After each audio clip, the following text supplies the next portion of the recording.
Madam Chair, for the record, Dan Reid, State Liaison with the National Rifle Association. The NRA opposes the expansion of the background check system to private transfers. Background checks are ineffective, unenforceable, and unduly burden law-abiding citizens. Now, this legislation has been touted as a way to prevent easy access or keep the guns out of the hands of felons. However, criminals don't follow the law. And the idea that this will curb criminal activity is completely flawed.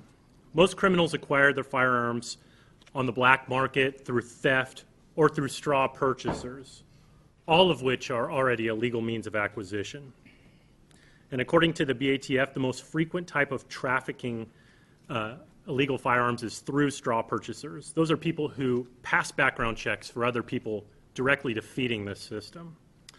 Now, looking at other states that have passed so-called universal background checks, the denial rates on firearms is similar to the rate we have here in Oregon or on the federal system, which tells me criminals are either operating outside of the system or they're utilizing straw purchasers.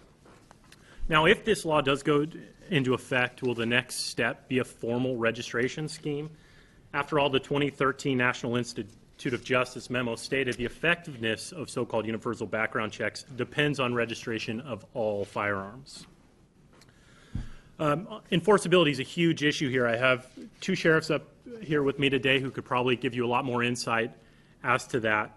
But how will something like this be enforced? Will the mere possession of a firearm give rise to suspicion that an illegal transfer has taken place? It's incredibly unlikely that law enforcement is going to come across one of these transfers.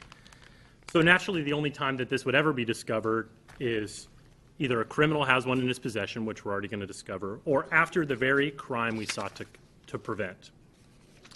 Now, we heard a little bit about the exemptions earlier, and the exemptions to an extent are more confusing than they are accommodating. For example, the hunting exemption only applies while you're actively engaged in activities related to hunting. So I guess that means you better not drop off your hunting rifle on a Tuesday for a Friday hunt, and you better be there to pick it up once that hunt commenced from your buddy. Or what about imminent peril? How does that work? Who determines what's imminent peril? When does it end?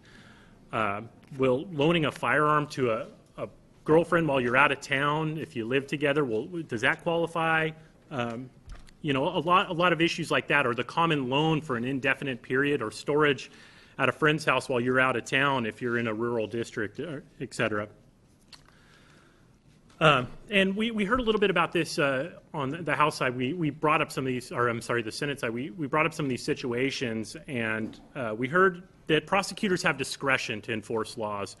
And so it's unlikely that someone would be prosecuted for leaving a firearm in a friend's house while on vacation. And if that's what we're going to have to rely on as Oregonians, selective enforcement, that's incredibly concerning.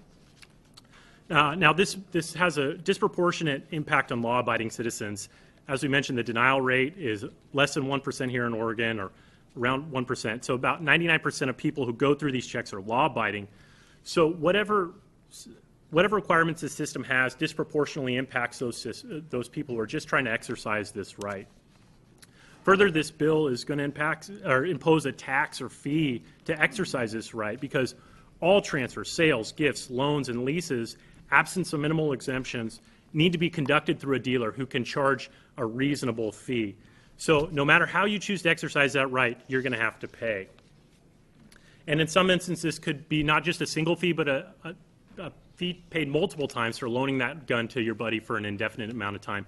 2 trips to the dealer, 2 fees, 1 to give it to him, 1 to pick it back up.